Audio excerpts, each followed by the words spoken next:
So welcome everyone. I'm so glad that you all can join us for another discussion on democratizing business capital in the securities legal space. I'm Elizabeth, managing attorney of the crowdfunding securities law firm, Elizabeth L. Carter, Esquire LLC, which is also the host of this interview series entitled Democratizing Business Capital, hashtag Black Capital Matters, with sponsorship by Law for Economic Democracy. I am also joined by my law clerk, Chanique Ross, who will assist with the Q&A portion of the interview, which will occur at the end. So why are we doing this interview series? Well, we hope to democratize business capital through an exposition of Black capital in all its variety. More specifically, we aim to create an ecosystem of Black capital support that better serves both Black businesses and investors. This is especially true where Black businesses remain systematically under-resourced. For instance, the pandemic forced 41% of Black-owned businesses to permanently close their doors, compared to just 17% of white-owned businesses.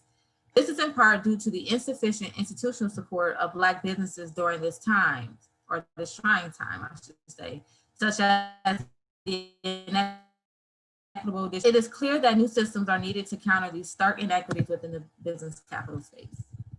So for today's interview, which is actually our final interview of the hashtag Black Capital Matters interview series, I would like to introduce Kai Nortey, CEO of Kube Ice Cream. Kube is a vegan ice cream manufacturer in Oakland, California, that is building the next generation of plant-based ice cream. Kai is working to address the most critical issues of our time: restorative economics and food justice, racial and gender equity, and environmental sustainability.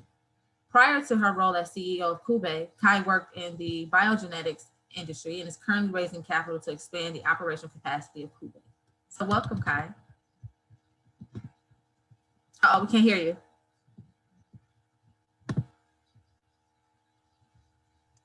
Sorry. Now can you hear me? Sorry, I muted myself when you were talking. Greetings, everyone. Thank you for that beautiful opening and introduction, Elizabeth. Happy to be here and share my experience and share what I'm hearing from my peers and the great experience my peers are having with regulation crowdfunding. So I think that's really a way to go for a lot of Black women. But I'm gonna let you start out with the questions and then I can elaborate on that. I'm just happy to see my peers doing really well on regulation crowdfunding. Oh, most definitely, definitely. And so before we even get to your offer that you currently are having, or what you're asking for investment, tell us more about Kube and what is your motivation behind it? Yes. So my motivation for Kube was really, the fact that personally, I'm lactose intolerant. My husband and co-founder is lactose intolerant. 220 million people in the United States are lactose intolerant. But when I really dug deep into like the study of food, the truth about food, because I see the thing is I grew up with a huge organic vegetable garden and we grew everything from like strawberries to organic corn, um, cucumbers, collard greens, chard, butternut squash, everything. So I really experienced real food. But what I was seeing in the stores, 75% of the food on the shelves were genetically modified.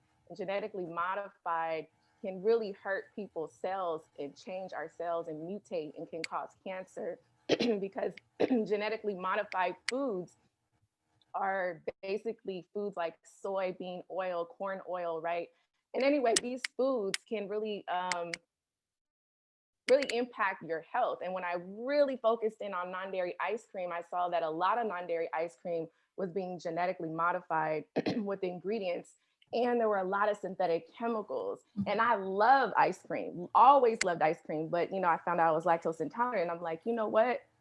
I got to really create this myself.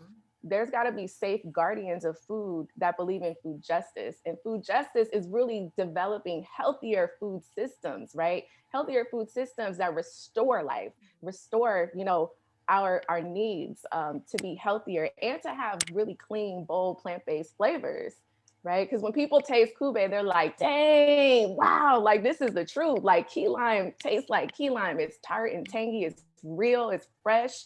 And when people taste toasted pecans and salted caramel, you're tasting the toasted pecans. So it's really about bringing real food back to people, and so that was the purpose behind it. But there was always because I always had a social justice background and an interdisciplinary background in biology and science and social justice and working in juvenile justice rehabilitative programs for youth and helping youth stay out of, the juvenile justice system, making sure youth had, rehabilitative opportunities and ways to connect to resources. There was always this social justice piece for restorative economics, right? Yes. Like that's a business should always have a social component because you're interacting with people in society, right? This is not about just moving a product.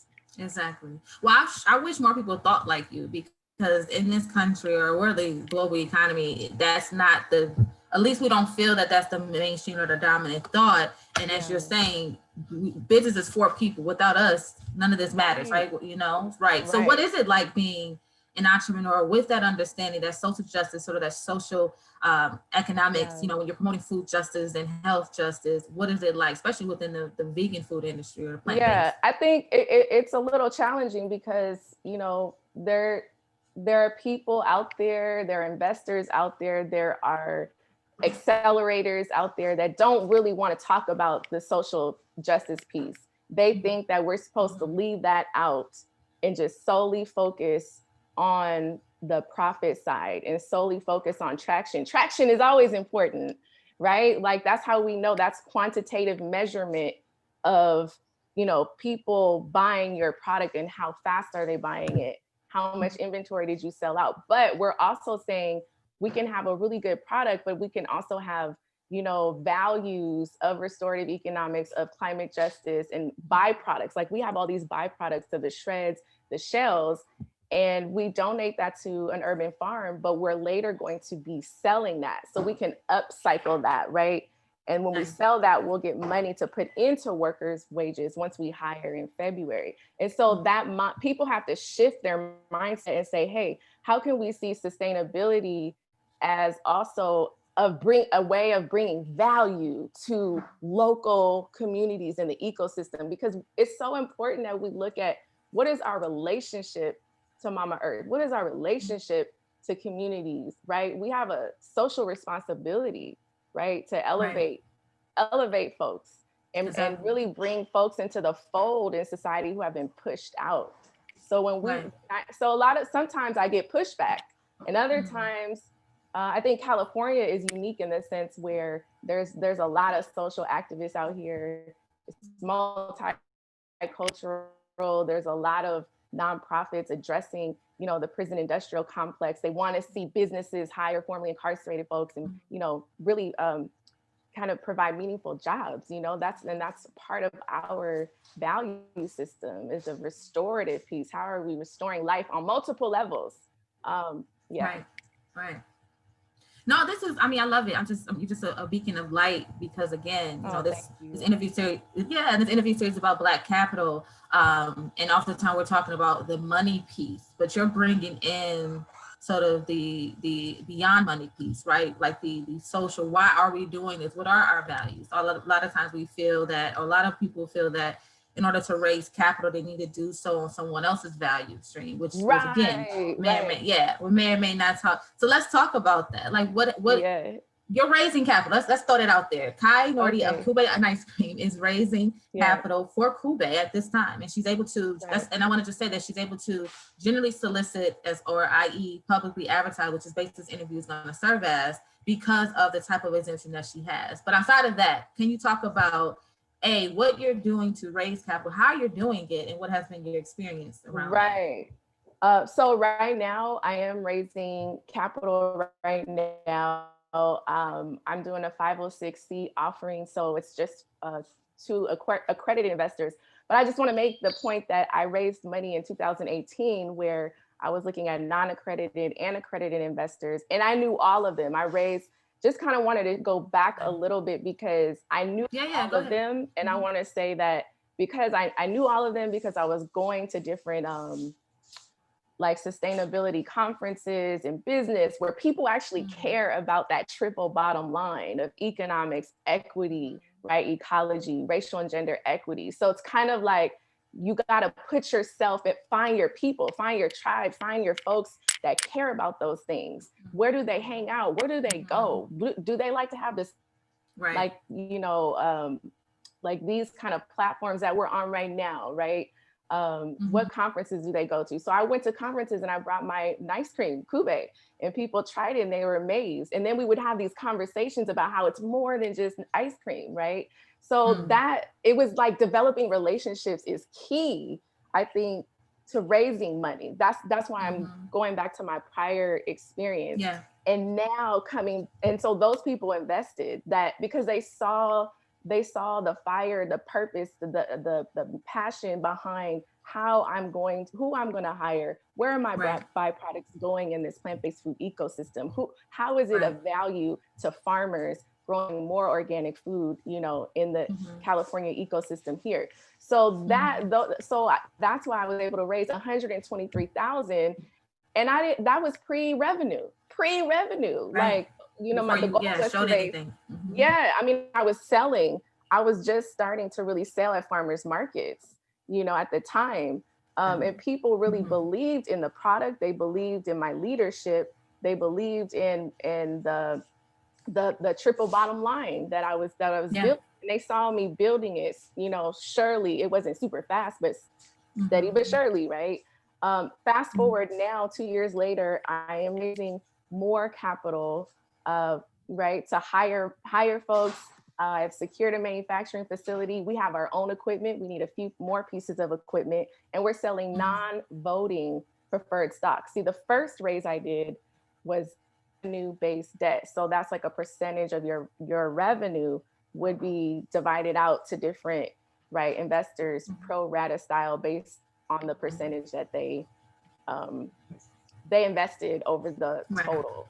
So, and then I have a term sheet for that to pay them back within a certain amount of time, right? And that was revenue-based debt. And I just want to say, like, that was critical to raise revenue-based debt in the beginning and not give away equity. So that, yeah, I thought that for me, that was really important to hold on to my equity, do revenue-based debt first. Then like 2 years later, now I'm saying, I want partners. Like, we're growing, you know, we were selling to different tech companies, right? And we were doing cultural events, like people are they're knowing about us. There's a huge demand. The demand far exceeds our capacity to supply. So now people can see I have been building that ladder, right? And climbing it. And they're seeing consistency, right? And progress and challenges. But now I'm saying I'm ready. Right. And we're ready. My co-founder and I are ready to share some equity in exchange, right? In exchange for capital. Non-voting preferred stock. And the reason why I wanted to sell non-voting, because investors, they may agree with you or me on my triple bottom line, right? Of restorative economics, racial and gender equity, climate justice, like those pieces, and food justice. But sometimes some investors can focus solely on profit. And I don't want those investors voting on the direction of where my company needs to go. They're investing in me because they see that I'm the future that this society needs, that I have the leadership to take us in the right direction. And that's what also investment is about, is people. Do you believe that this person, you know, has integrity? Do you believe that this person is resilient? Do you believe this person leads with joy, right? To take us into the future, and to also listen to advisors and converse about what are the hardships? How do I get through this? And so ultimately, I'm learning that people invest in the people they believe in. And that seems to be pretty true, kind of like when you talk to other folks, right? Well, I want to let you get in. I don't know if I answered all the... No, you did. I mean, I'm just wondering what you can, you know, I guess some advice you could give to a founder who's looking to raise capital and like you, what mission aligned investors, and you did explain that you were networking, you met the right people. What would you say to that founder that has that desire, but just is, I guess, afraid to sort of, you have this concept where people are well, if I don't, kind of give in, I won't get the money, right? I just have to I just want the money, and I just, whatever I can. What would you say to them in terms of that scarcity mindset and not moving forward with the scarcity values? mindset? Yeah, so we got to get rid of that scarcity mindset. Number one, what I would tell every founder out there is that you need to say there is trillions and trillions and trillions of money just floating out there. Look, it's like this. It's going in. So you can't see it right now. I know it's in banks. It's being, transferred from here to there. You have to see a rotation. Mentally picture a rotation of money that is literally floating. Because I want people to understand that our ancestors worked so hard in this country. They were abused, and people really, there's a lot of stolen capital out there from stolen labor. That capital is going to flow back to you. I guarantee it. You got to just go steady but surely, right? We do have, when we start a business, we have to put up oftentimes our own capital. You need to probably stay in the job you're in, and you're not trying to buy those shoes or that purse you used to buy, right? Like, you're putting money into your business. We're doing the work, but it's about networking, continuously meeting people, being bold. Go on LinkedIn and engage, write to people. What I'm saying is, first you have to have a mental picture that the money is out there and that it should be flowing to you. It should be flowing to you. That's the first thing. And to know that you also deserve it because you're putting in the work. Your ancestors put in the work already for you. They know that we deserve this capital that should come back to us, because we working hard no matter what, whether we have it or whether we don't. And we're working on traction. We're always working on traction on our business. So the mental state is number one. Number two is to be bold and courageous. Right. Be bold and ask somebody, I really like what you're doing, or I see you have this experience. Is there a time when I can learn a little bit more from you? I'm struggling in this area. Asking for support. You need to know that you are worthy of support. I'm worthy of support. I'm putting in work to redefine what the future looks like. So somebody should always be willing to have a conversation with you or lead you to more resources in some kind of way, or make an introduction for you or get to know you. I would say, so you have to be bold to get to know people and tell them why you're doing your business. Why does it matter to you? People really want to see, you're not just in it to sell your business. I don't want to just sell Kube, but some people want to flip businesses like people flip houses. So investors or potential investors want to know your value system, your purpose. So it's about, again, building relationships. So being bold, having the vision that the money's out there for you. The third thing, I would say, try to interview or find people who've raised capital. I have a friend doing extremely well, Alicia Kidd. Shout out to Alicia Kidd of Coco Noir on WeFunder. Go invest in her, right? She's on WeFunder. And she's doing really well, and she's having a lot of success. And I'm really proud of her. And it's so great to see your peers doing well, and also, so the thing is, I would say, find women and Black women who are on regulation crowdfunding. I had a great experience on regulation crowdfunding. I brought all important to you said, what would you say also to entrepreneurs, right, who want to raise the money? You got to put in where, I know you're putting in the work. I know, but there's strategic in that crowd, right? You got to crowdfunding, build the crowd first for the funding, build the crowd and the people, your supporters, before you raise the money. And sometimes it doesn't always work that way, or sometimes it's simultaneous. I don't like to be so absolute because, again, you never know, right? Yeah, people have told me, oh, you can't raise money without revenue. And I was like, and they would just say these blanket statements like that. And I was like, well, I'm pre-revenue.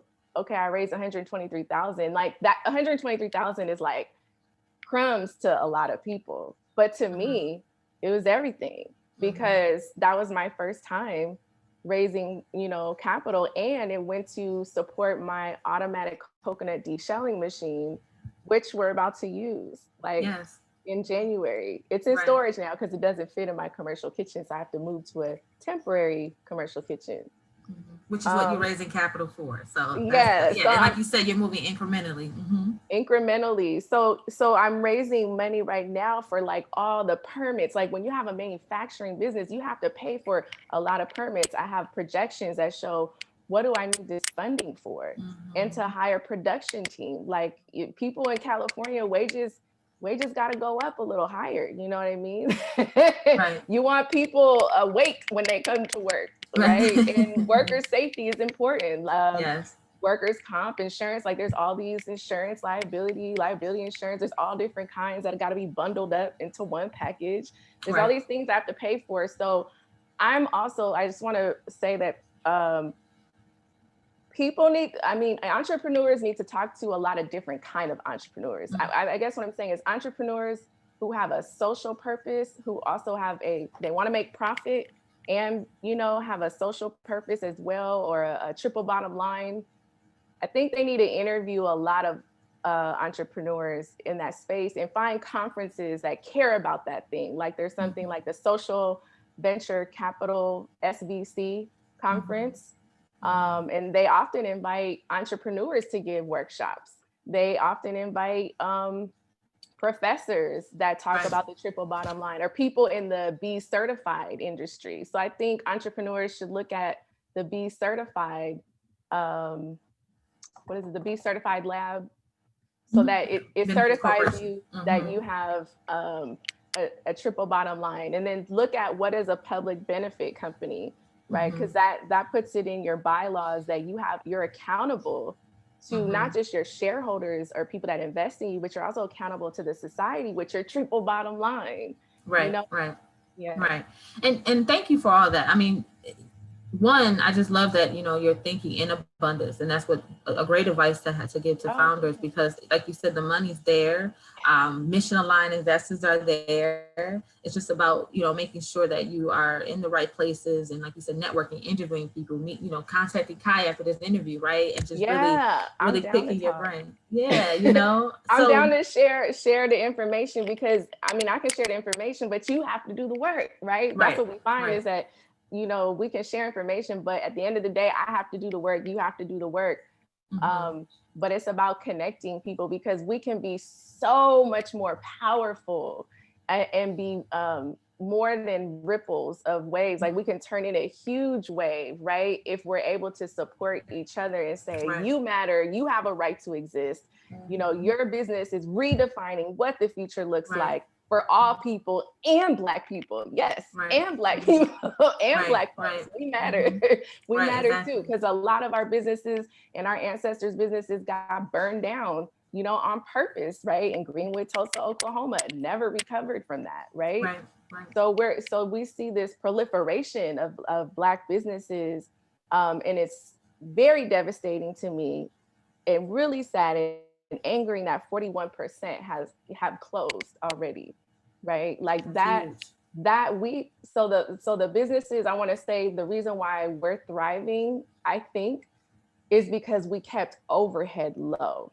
We Mm-hmm. kept overhead low. That means even though I was critical of myself, saying, oh man, we're only in the commercial kitchen for like 2 days a week. That means we can only make this amount of product, or we can only get in on the weekends and some weeknights. But then it restricts how much product we can make. But then when we'll make 1,000 units and we'll sell out of 730 units within the first 30 minutes, Mm-hmm. Right. 73%. So, but we're not in there every single day, 8 hours a day. So what I'm saying is our rent is a little lower, right? And we've been in there for 2.5 years, but now we're growing and we need our own facility. But my point is, I think we're still around because we've connected, we built relationships with our customers. They understand the Right. value of Kube, Mm-hmm. for them being flexitarians who Mm-hmm. who are reducing their meat intake, who are reducing their dairy, and they just love good tasting food, and they're open to vegan delicious foods, right? So Mm-hmm. we're reaching the flexitarians, we're reaching the lactose intolerant community, we're reaching like all ethnicities of people. And Mm-hmm. people are really happy to see a Black founder, like a Black woman founder, leading the triple bottom line, right, of restorative economics, racial and gender equity, climate That's good. justice. Yeah, that's good. So there's a couple things I wanted to kind of Okay, yeah. turn into, because you said a lot, particularly with your ancestors. You said it a couple times, and I want to Yeah. get into that a little more about the legacy that you're building and why it's so important for that, considering the history, particularly the challenges that the Black community has faced on a systematic level. So you talk about ancestors and the capital being stolen, right? The land Yes. being stolen, Right. even after sort of the Tulsa and the Greenwood communities being actually literally burnt down. I mean, even with the Right. highway developments, right in the smack middle of Black Wow. communities. So it's just Mhm. so much that's happening systematically that causes dispersion and really just this forgotten people, right? Forgotten wealth, Right. forgotten capital. So how are you? And because it sounds like you're thinking seriously about that in terms of your own approach. You talk about the equipment that you use, right? And you talk Okay. about the product that you have. That sounds like you have patents and inventions. And so, I how are do. you using that to help? And with the ancestral knowledge and the history, how are you protecting this legacy of yours as a Black woman founder? Yeah, so this is why early on, thank you. That's a great question. Protecting the legacy really means, how do you want to move this business forward? You know, whether you exist or not, like there has to be a plan, because not everybody can pass the business on to their family. Maybe the family members don't want to do it, right? But it's also, are you able to have an IP? Like we trademark Kube. It's already trademarked in Jamaica, because we have foresight and vision. It needs to be in Jamaica. Our ancestors are there, and there's no non-dairy coconut ice cream there created by the people, and it should be created by the people there, because there are millions of coconut trees and many Black farmers, Jamaican farmers there, and many Right. of them were stolen from Ghana and brought to Jamaica. Now, when Mm-hmm. I think about legacy, first you think about the past, what happened in the past, so you understand where you're going. Mm-hmm. Um, Also in Ghana, we have family in Ghana. My co-founder husband is from Ghana. 90% of the people there are lactose intolerant. There's no non-dairy coconut ice cream. So we said we're going to trademark Kube in Ghana. Right, it's almost trademarked there. It's almost done. It's still in the process, because we will create a manufacturing non-dairy coconut ice cream company there. It's ridiculous that there's no non-dairy coconut ice cream economies on the continent in the West. Mm-hmm. So that was a critical piece. And then we patented equipment. Necessity is the mother of invention. There were no coconut tools that were strong and that would reduce bacteria. Like there's no the shredding piece. Like there's different shredding machines, but what we foresee is what we know is that a lot of the coconut devices are outdated around the world, even in India, where people highly revere the coconut. So we decided to patent. We hired a mechanical engineer in like 2016 to work with us on our design. We had a design, and he helped us improve our design, and we own the rights to that design. And so that design is made for robotics. And so we're working with some other engineers on creating robotics, like an arm. Think of an arm like a robot arm and a hand that would hold your tool, crack the coconut. We have a whole process for that. And there's different types of equipment that do that, but not in a way without your hands. Coconut, a lot of employees that work with coconuts are injuring their fingers because there's a lot of outdated coconut equipment, and there's no robotics in it, because around the world people rely on people to use their hands. So thinking about legacy for us is, it needs to be a purpose-driven business no matter who's in charge. But we want to stay in charge. We are writing things out in case we're not in charge. Certain it's any we're here, but we're writing certain documents if there is an Mm-hmm. issue. But where we want to take this around the world, right? We want to be able to license this. What I'm seeing is that there's a lot of wealthy people around the world that want to be able to own non-dairy coconut ice cream manufacturing. And so we're saying we want to be compensated, right, for the process that we would be able to, have a contract with you, a license. So Right. we're exploring that. I'll be talking to a licensing attorney next week Yeah. So it's looking at how do you want to keep the business with purpose, but also be able to make money, because I think Black founders get a little stuck. Not all of us, I'm saying some of us, we get stuck that we have to stay in the US. And we have to remember that the US has a lot of traps for Black entrepreneurs, right? Like you can be doing really well still and not receive the funding just due to racism, right? And Right. and they often love when we create businesses and sell it to Unilever and L'Oreal and like all these different companies. And so we have to think about, is that what we want at the end of the day, is just to sell our business to a big conglomerate, right? Right. Or do we really want, or is there another way, instead of selling our business, is there another way to still make money off of a license or a franchise in the US or internationally? Because I'll tell you, a lot of people in the international, around the world, don't have access to the same like plant-based food meats. Like in Ghana, for example, I have not seen plant-based ice cream, non-dairy ice cream. I have not seen plant-based meats, plant-based meats, right? And so I'm encouraging brothers and sisters listening, there is a market out there for us. It's not just in Ghana. It can be South Africa. It could be East Africa. It could be Central Africa. It could be Italy. It could be Fiji, right? Fiji has no non-dairy coconut ice cream, from talking to family members of friends that are from there, and they can't believe it, because the dairy industry forces people of color to rely on, buy dairy ice cream.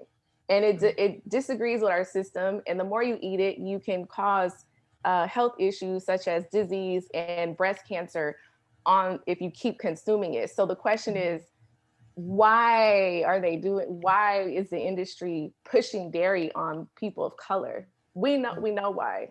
That's a form of systemic racism. So we have to, especially for Black folks within the plant-based food industry, we have to think of other ways that we're healing and providing resources and opportunities to have other leaders that have similar mindset as us. Because it's not enough to be one. You can't just be one. You got to have more people coming. The babies are coming up behind us and watching us, but there are other people who have a similar mindset of values, right? Of ecology, looking at racial and gender equity, climate justice, restorative economics, and wanting to see more women lead, right, plant-based food industries. So I encourage Black founders to look at other global markets. Don't just stay limited to the US, because the US has a lot of traps for Black founders. Yes, we rise above. We do rise above, but there are a lot of traps where they make us, they is the system here, like the big Nestle's and Unilevers, and the bigger companies and other investors can make you think that at the end of the day, you should have an exit strategy. Nah, I should not have an exit strategy. No. Our purpose is greater. And maybe if you have an exit strategy, that's fine if that's what you want. I'm not here to argue with you if that's what I'm saying, like to the entrepreneurs, if that's what you want and you know why, okay. Right.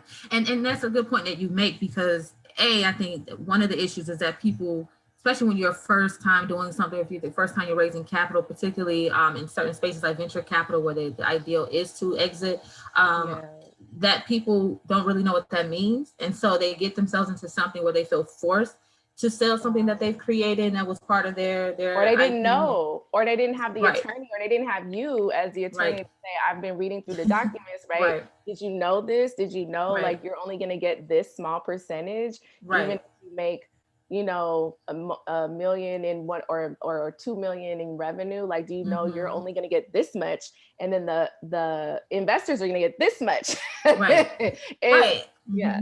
Go ahead. And that's the problem, is that A, lack of knowledge, and then B, the other issues that those who are going in inform and say, you know, I do want to exit. I think they've bought into just the culture, right? The model. There's this model that's already like laid out for us, like college, right? College is 4 years, and you have to take this class and that class. And I'm noticing how we're in this matrix. It's all designed for us. But to be, I think, a true entrepreneur, you're creative.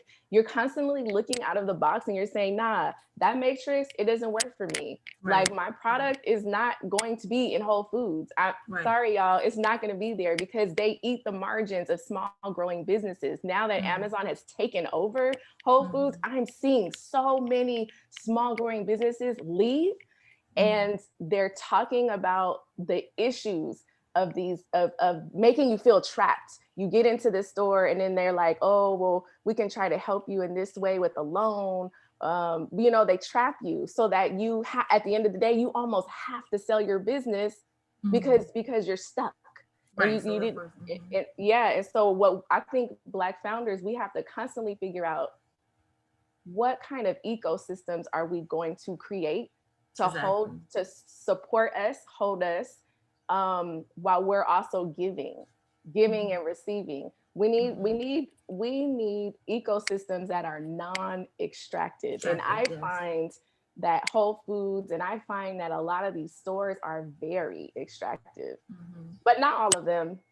No, but you make a good point. And then to the point that you were making earlier as well, this restorative piece to your approach, because when we talk about going back to the ancestral or the history of extraction within the Black community, or disruption or destruction, to go in as a Black founder and not have that sort of, it's almost like accountability to those who came before you when you don't sell, or when you don't have in your mindset to just, I'm going to just release and move on. Because what's happening is that the next founder is sort of walking, without a rubric. I mean, that's what we see all the time. It's like the starting over. So I really acknowledge and appreciate you having this foundational knowledge of not only what you're doing, but what came before you, this social justice knowledge, this historical knowledge, because again, you are moving in a direction that's going to restore those harms. Like, you're taking on the system, it is what it is. And it's very harmful to marginalized people, particularly Black people in the world. And I'm going to do my part to restore, to eradicate that while I'm here and that's what that's while I'm here and living. Because the question, we're not going to be living in this physical form forever. So it's like, what do you really want to, what is the legacy that you want to leave behind, right? Spiritually, yes, we can come back, or we've been here before, but what is it that we're here to take risks, right? And I know we want to mitigate risk. And I'm not saying, and let me just say this, I'm still learning, but I'll tell you one thing. I think a good entrepreneur interviews people on mindset, interviews other entrepreneurs on their mindset. And because I'll tell you, I interviewed like 10 women, Black, white, Asian, who were in the non-dairy ice cream space or dairy. And they all did stuff the same way, and they all went under. They all followed the matrix. And so I kept asking them, well, why did you feel like you had to be in Walmart? And they said, well, you have to be in Walmart. Like, that's, the goal is to expand and grow and expand and grow and grow. And then as you expand, you have more expenses and you need more investors, and you had to do another round. And it's like, why? I guess my point is anyway, the person said they couldn't compete in Walmart with the $4.99 pints of ice cream. They needed to sell theirs for $10 or $11. And so the point is, there's a system as I listen to all of the women talk, they all followed the model that was laid out for them. And I think that's why they came crashing down. But it's not to say, what I'm saying is I can still be creative and think of another model and have setbacks. It's not to say that I'm going to be perfect, because I'm struggling too, but I'm also climbing and realizing I got to pivot here. Like I said, I think our job as Black entrepreneurs is to really create new ecosystems. New ecosystems of people that understand and support what we're doing. For example, I don't deliver an ice cream. I don't have the capacity, the logistics yet, and the capital to be able to send people the ice cream. Now, look at that. People come to my commercial kitchen and pick up. because they're like, I love this product is amazing. I'm going to make the extra time to come and pick up this ice cream, even though I might be a little annoyed because I got to drive this far or whatever. But when I do it, I see the founders, I see them working hard. I know what Black businesses are up against, and they're supporting. Of course, I'm still going to find strategies to figure out how can I deliver and when is there a better time for me to deliver the ice cream with funding, right? But I think what I'm saying is I'm creating an ecosystem that doesn't quite exist.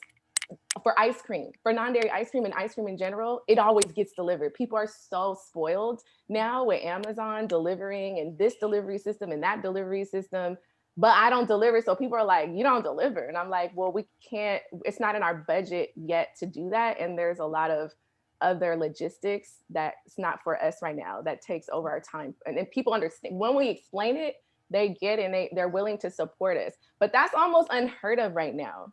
Like, people don't, for ice cream, people want that delivered or they just go to the store. So to have people come to us, that means we're shifting mindsets. That means we're shifting consumer behavior. So that's what I mean as an example of we're going to have to create new ecosystems and ask for support in new ways that are not traditional. Right.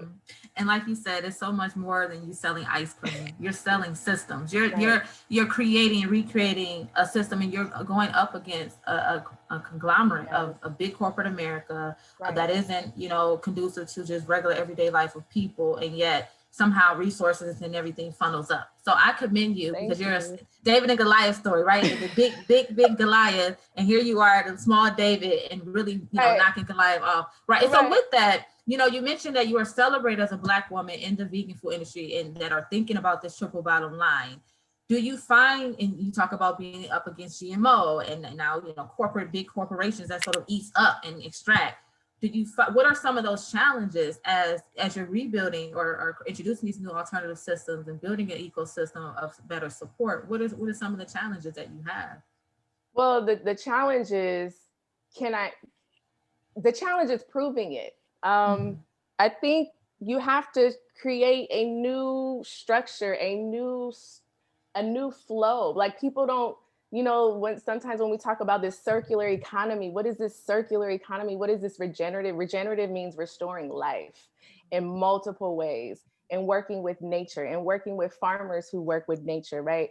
So I think that the struggle that I have is finding investors who agree that the triple bottom line can be successful. I mean, how can it not? If I'm hiring formerly incarcerated folks who are men and women of diverse ethnicities, who are Black, Filipino, Indigenous, Latinx, white, I mean, all of it, how do you not get it? And then they're like, they don't understand, they're like, oh, well, how are you gonna like train them? And I have to train. Okay, let's just be real. Anybody, right. Anybody. A person with a master's and a PhD is probably doesn't want to make ice cream production of ice cream, right? Like, there are people that valuable people. Everybody's valuable. So, and then once I start talking numbers, like, I have to say to certain investors, well, did you know that California will pay 50% of the wages of formerly incarcerated folks to incentivize employers to hire them, right? And so, like, either way, I'm going to have to train people, but let's bring people back into the fold who've been dismissed from society, right? Let's provide good, plant-based, meaningful jobs that, are rare, but growing. Let's redefine what the future looks like. And I think that's the challenge for all of us in terms of communicating to investors. We're trying to show how we're going to redefine the future with our product, with our service, with our triple bottom line, and say that's going to help us make more profit. Because see, what's happening today is more consumers want to align their values with companies and people in the leadership. It's really about connecting the value system of the leader, right? Leading, or the co-founders leading, and the consumers, their values, and connecting those. Exactly. But that's a challenge. Yeah, that's a challenge. But the fact that you recognize your positioning and how much power you do have, even with your one company, to again begin that rolling of the ball to change the systems, right? And you Yeah. have people who are supporting you. So I just feel like, just keep going. And like you said, keep pushing on that support there. And I'm glad that you mentioned ecosystems, Yeah. because that's what it's about, So in addition to that, or off of that question is, what has been your experience in terms of your own support team? Yeah. So what has been your experience with your own lawyers or acquiring lawyers and accountants and also just sort of like having this representative team? What does that look like for Right. you? It looks multicultural. It looks like it's Black folks up in it too. It's always making sure that you also have Black leadership on your team and Black women or Black men as well. And believing in us and that we're capable, we're doable, that we excel. And so for me, I do have a Black woman advisor. I do have a Black woman accountant. I do have, there is a white man CFO right now. I do have, let me say, there is a Puerto Rican a woman who's actually coming on board as a microbiologist to be my advisor, to make sure that things are well positioned in my new secured manufacturing facility to prevent, bacteria. Like there's a lot of things you have to look at, to protect the safety of the food. And so I want strong people on my team, but I look for thought leadership and Black folks and people of color and white folks too, who are on the same value page. So it's making sure that my advisors look like the world, and have the triple bottom line understanding. Yeah. And my support system being surrounded by other multicultural and Black women and men entrepreneurs, right? That's really important, so we can hold space for each other when things are tough. And you always got to have that friend that can always see the light, even though you're clouded and you're frustrated and probably tearing, because we all go there. We all feel that way, but we got to have people in our circle who are lifting, who continue to lift us. Yeah. Yeah. And finding the right accelerator. I'm sorry, this last thing, because I could not find an accelerator, a business accelerator that would take me, because they wanted me to be in this matrix. Oh, well, Kai, your product's not in 12 stores yet. Oh, well, you're not in the local store. The system is always saying you're not this, you're not that. Fuck that. You know what? This is what every entrepreneur needs to say. I'm worthy. I'm lovable. I love myself. I'm bright. I'm smart. I'm kind. I'm respectful, but I'm bold. Right? Like you have to have like daily reaffirmations in order to, because we're not built to fight all day. So we got to find that joy. Tap into what brings you joy, whether it's music, dancing. You might play guitar. You might play the drums. I don't know. Bike ride, taking a walk, having some tea. Maybe it's a simple glass of tea in the morning. I don't know what it is for you. For me, it's dance and music. Tap into that joy and lead with inspiration. It's a struggle. Right now, I have some values aligned investors who are making commitments to invest in me. And, I'm having struggles with other investors who just don't see it. They don't see the vision, and that's okay. Or they don't like that I'm not going to sell. So I'm saying keep the joy and just say, we're not values aligned. I think that's important, that there are going to be the right people that you meet that are investors. I'm meeting some of those. Try to put yourself in positions to find more of them, but keep focusing on your traction at the same time. I mean, it is a struggle, but we need support systems. Yes. Exactly. And I thank you for highlighting such the diversity within your support system, because sometimes you'll see people, like particularly with the Black business or business space. And then when you talk about representation in the Black business space, people find that, well, I have a Black founder or a Black representative, but then the rest of the team, right, is not representative. And we've seen a lot of this during the summer when people were calling out Netflix, calling out Facebook and LinkedIn about their C-suite. And it's like, your consumer base is heavily diverse, right? You have a lot of Black Twitter, a Black this, but when you talk about the equity and the ownership, it's so important for you to have a Puerto Rican woman, a Black accountant, and Black, because it's so much more than just you, right? It's so much Yeah. more than just what you're doing. It's the whole ecosystem that you're building that's going to feed one another. Again, you're just an example of Oh, sort of thank you. where we should be, like moving forward. It's like thinking beyond the surface and going deeper, Right. right? Going Thinking deeper. deeper. And Yeah. I think that we have to, I think a lot of us naturally think deeper though. And I'll say that because we're skeptical of the system, because we've seen what the system has continued to do to people of color and our ancestors. And we're here to rectify, we're here to restore our life, restore our joy, because we are not meant to fight all the time. We have to, you see, I'm at this point where I'm like, I rather build than fight. But see, while you're building, you're fighting, right? While you have this vision to create a restorative, vision, restoring life and health and dignity, equity, right? That's Ikube exists to restore life, dignity, equity, joy, right? Back to people, back to the planet, back to animals. We're saying we don't have to oppress the mama cow the way the way the system oppresses people. We don't have to force a mama cow to lactate for year after year after year until she dies, because it's not normal for her to lactate Right. all the time. Right. So we have to really figure out, like, okay, what is our triple bottom line? And we have to keep the vision, because this system doesn't really want us to have a vision. It wants to plan everything out for ourselves, Right. and so we can't do that. It's Right. destructive. Right. And so you were successful in finding a diverse set of team. What do you think could be done to increase access, for instance, to legal support? We know that legal law has always been this exclusionary of people with Yes. means. What do you think can be done to increase your access to representative legal support, or legal support that's accessible to you? Yes. So I do know that all law schools have, and you can help me out with this. What was it called? Like free legal advising. The professors would Like a have clinic, a law a clinic? clinic, a law Mhm. clinic, right? So, and then there was something called, I think it still exists in California. It's called the Economies Law Center or something like that. The Bay Area Sustainable economies. Oh, Sue, Sustainable. that's where That's That's Sue's it. from. us.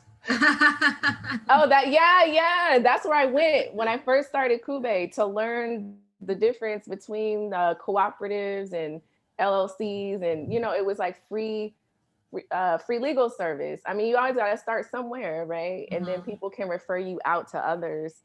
Mhm. But I would say even that's why I said LinkedIn is so helpful. Start, asking, certain law firms if they could take you on pro bono.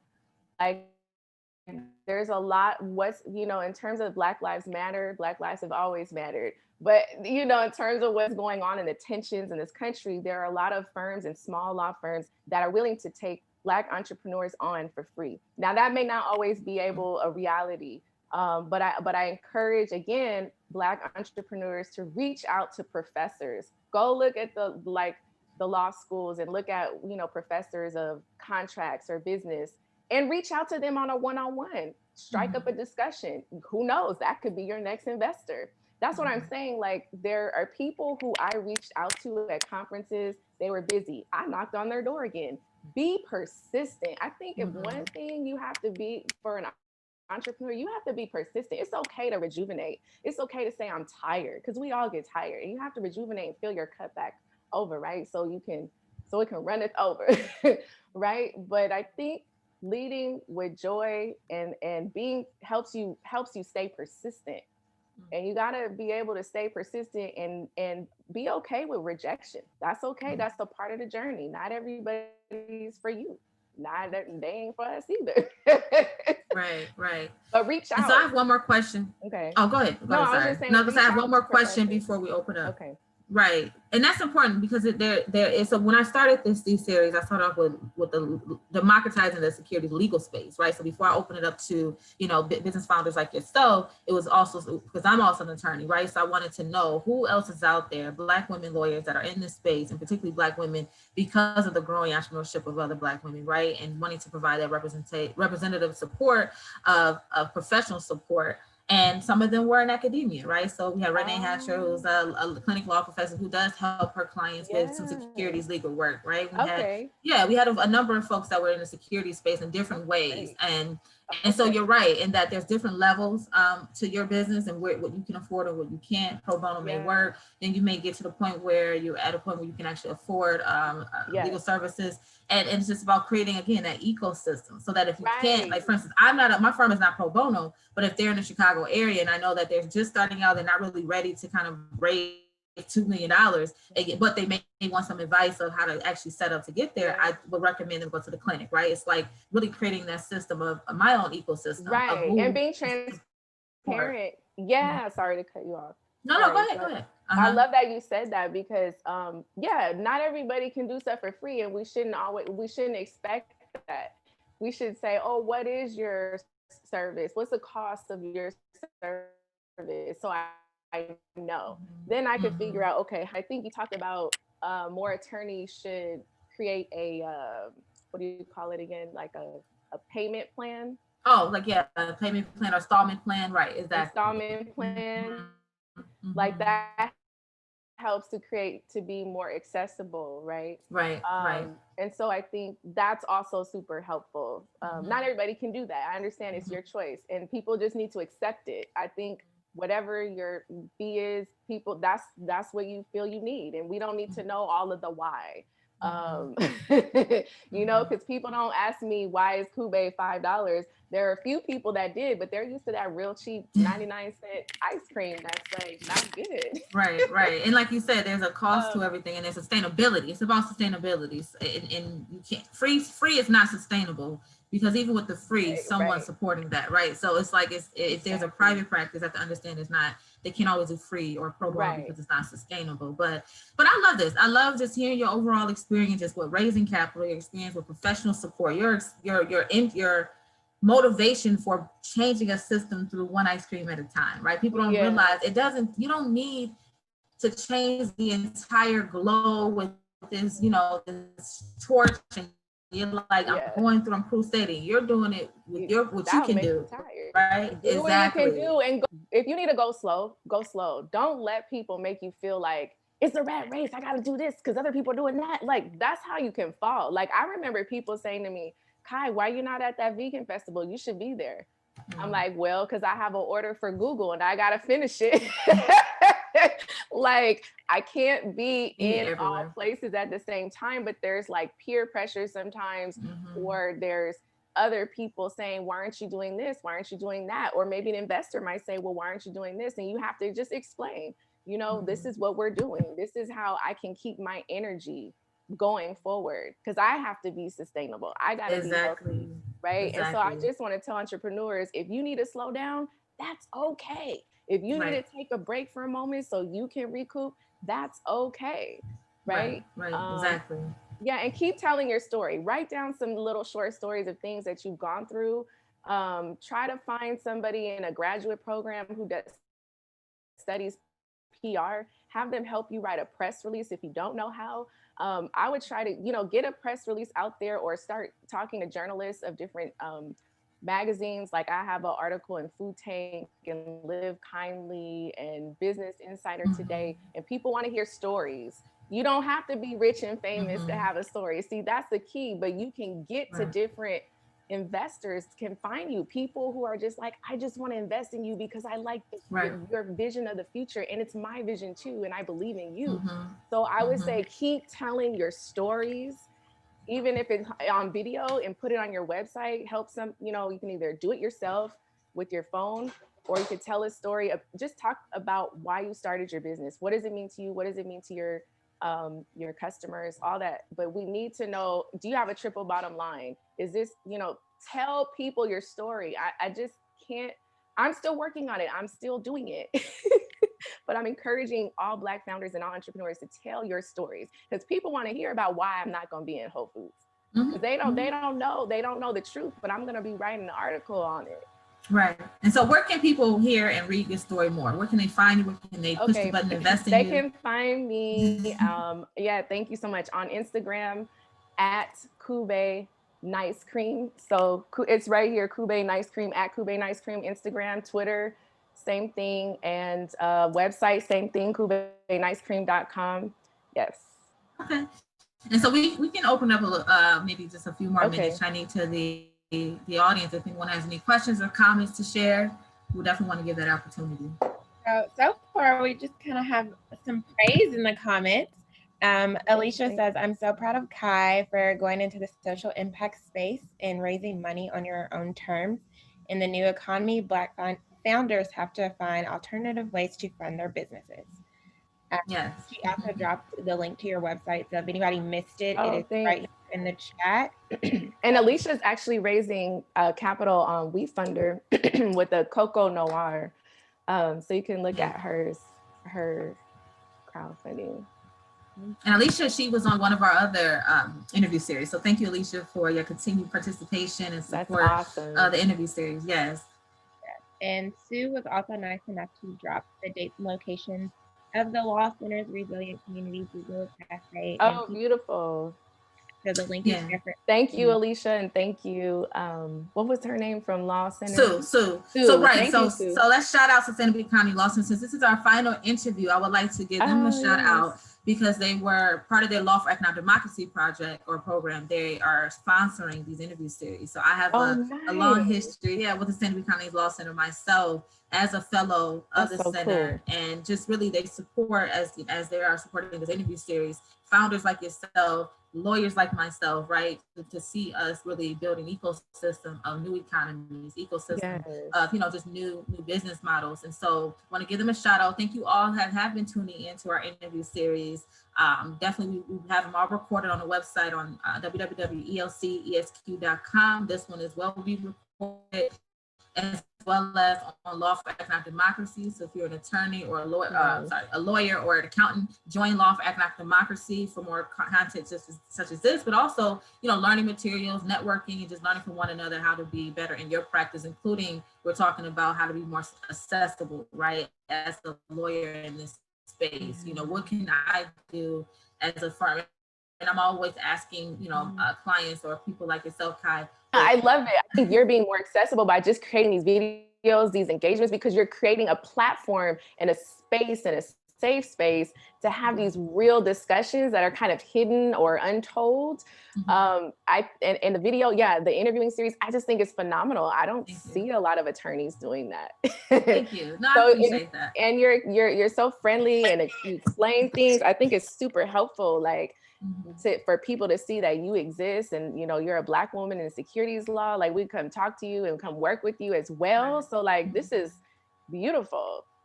This is the future, and the future's now. Right. Like you said, building this ecosystem, this alternative ecosystem where Black women are, in these spaces like white men, right? And not just being exclusive to. I love it.